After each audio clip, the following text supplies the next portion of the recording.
Hello. Welcome to this internet video where I'm going to be talking about Season 3 of Kid Cosmic, which just released today. At the time of recording, it's February 3rd, and here it is. And it's been almost exactly 1 year, I think, since we got Kid Cosmic Season 1. I think that was February 1st, 2021. It's very strange. I don't know. It's an interesting situation. This is something I've touched on before, but I don't know. These must be some fascinating production decisions behind the scenes of these Netflix animated shows specifically, where maybe some of them know from the outset that they're only going to do a handful of seasons. Maybe they know, maybe there's some sort of deal signed where they will go for multiple, we'll do a set number of seasons and then be done. Kind of like how, they used to have artist contracts, record label contracts, or we'll do a 2-3 album deal. And the other notable example here, of course, is Centaur World, which ended very quickly after just 2 seasons. The second season was released not that long after the first season, and it did kind of feel like it was rushing towards the ending, so that seemed to imply they didn't know it was going to end so soon, but I don't know, it's just kind of something that's neat to think about. And I would be very curious to hear the details there, if there are any articles or anything talking about the behind the scenes of Kid Cosmic in more detail. Please let me know. You can put them in the comments, I think, whatever. But let's talk about Season 3. So I'm only going to give some brief general impressions here at the beginning, because I feel like almost immediately I have to get into some spoiler territory. This is a very, very spoiler heavy season, so please be aware of that. That's where I'm going with this, and I'm just going to be talking about a whole bunch of spoilers. So if that's not what you want to do right now, go ahead, check out the show, come on back if you feel like it. Okay, so general impressions though, it's more Kid Cosmic. I have come to really enjoy Kid Cosmic as a series. The character, not quite as much as the show overall. We'll talk about him a little bit later. But basically, this is just a fun action-adventure kind of show. Superpowers going on, but in a more creative way than we tend to see in a lot of mainstream stuff. Certainly based on some old comic book ideas. That's very important to this season in particular. And you have a very likable, friendly cast of characters. We have a nice big ensemble here. They all have completely distinct personalities, of course, well, more or less. Sometimes the Oasis patrons kind of blend together for me in terms of personality. But otherwise, yeah, a lot of fun to be around these characters. They have been throughout, and we get basically that whole crowd here throughout Season 3. Yeah, the gang's all here is what I'm trying to say, and it's fun having them around. We do go on more superhero-based adventures, for sure. Overall, it's just a good time. I won't say that Season 3 really blew my mind. Honestly, I think that's really all I can say for sort of general thoughts. So here it is, spoiler time. Sound the bell, or whatever it is. That's the spoiler bell, and we all know what that means. It's time to get out, unless you want to hear all this stuff, because basically, after the first couple of episodes of Kid Cosmic Season 3, we get a big old reveal that basically the new scenario and the new setup for the show that we have at the start of Season 3, which is they are now the global heroes, and they have every resource they could ever want, tons of money and a huge awesome headquarters and a bunch of helpful staff and cool gadgets and gear and a superhero car and all this kind of stuff. Turns out it's all fake. It's all like a fantasy, basically within Kid's mind. Because at the end of Season 2, they actually did not defeat Erodius like we thought they did, and instead, Kid kind of sucked everybody else into kind of his coma fantasy land, fantasy realm place. Everything's great all the time, and they're exactly the superheroes that he always wanted them to be. Every desire is fulfilled, but ultimately that's unfulfilling. And that story itself, that concept, that message of too good to be true, watch what you wish for, that sort of thing, that's pretty old for sure. I won't say that it's lost its power, that particular message. It works just fine here. Although some of the specifics of this scenario did kind of remind me of probably a couple of different episodes of Star Trek, but in particular it reminds me of that one episode of TNG where this kid loses his mom in an accident, and she shows up again all of a sudden after being dead and says, "Oh no, I'm actually alive. You should hang out with me on this planet." But it turns out it's all phony. It's just sort of a weird trap, and it's used as a nice little metaphor, I guess we could say, for this kid going through the grieving process. He has to accept everything and not just try to rewind the clock, as it were, and that's very much what we're getting here. Specifically, Kid is the one who has to realize that, no, this is empty. In fact, there's a really kind of emotionally impactful scene towards the end of that initial story arc where Kid meets his deceased parents and just realizes, no, it's not the real thing. I couldn't be happy doing this. I can't be happy pretending. And he even has a good line. I should have written it down verbatim, but to paraphrase, he has a line that's something like, I'd rather try at something real than be great at something that's fake.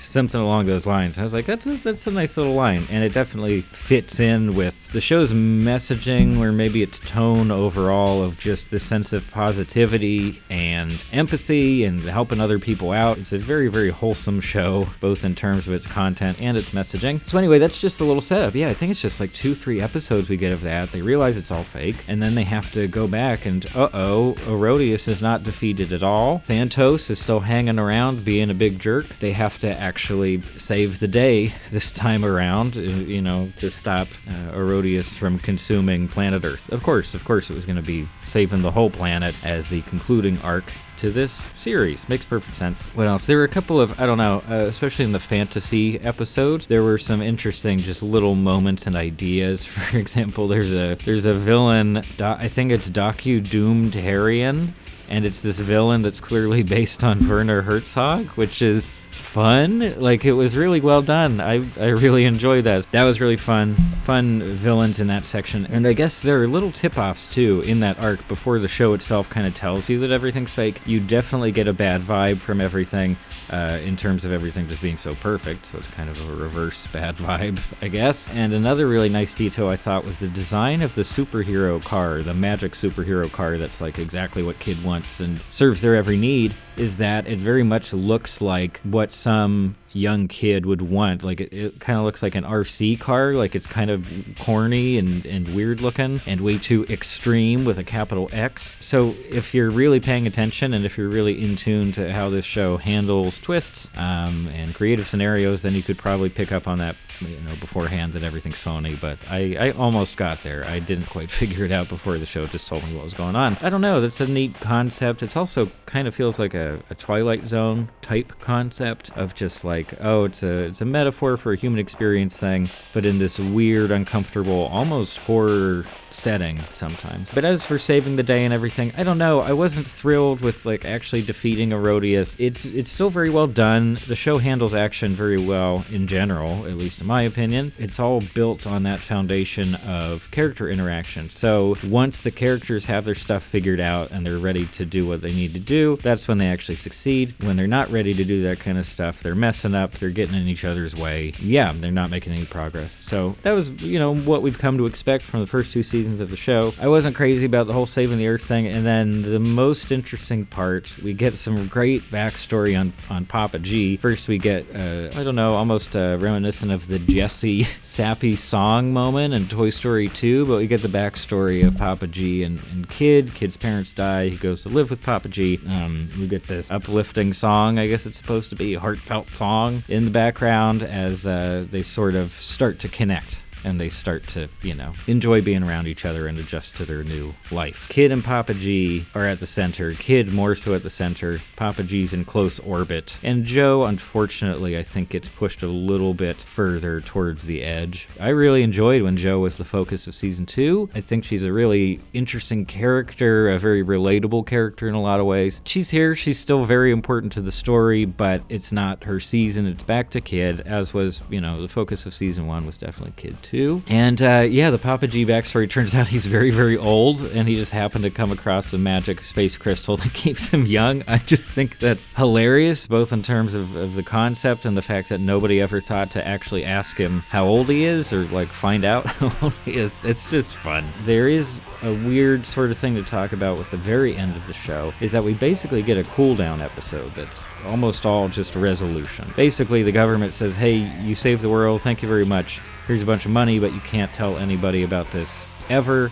And the Kid really struggles with that. He wants to share the story. He wants to, people to know what happened. And as it turns out, he wants to reestablish or establish for the first time ties with the rest of the universe and like all these other very chill creatures out in space who they used to serve at the diner. They don't get to hang out, so that's what they end up doing. That's the tag at the end of the season. And it's nice. I feel like the execution of that final episode was a little bit awkward. I don't know, tonal whiplash in a certain sense. It does feel a little bit rushed towards the end. Kid's anger and aggression is definitely in character, and he's doing it for a positive reason. But it took away from some of the character growth that I was expecting for Kid over the course of the entire show, not just this season. And I didn't quite feel that. I'm sure it's there in terms of the writing itself and the dialogue. It did feel a little awkward. I do think the idea of having an episode, a full episode, that's basically all just resolution, that's a neat idea. It's very cathartic after you've watched an entire show. You want to see things being okay and not just like a few seconds of things being okay at the tail end like we get in Avatar: The Last Airbender. So it's nice for that reason.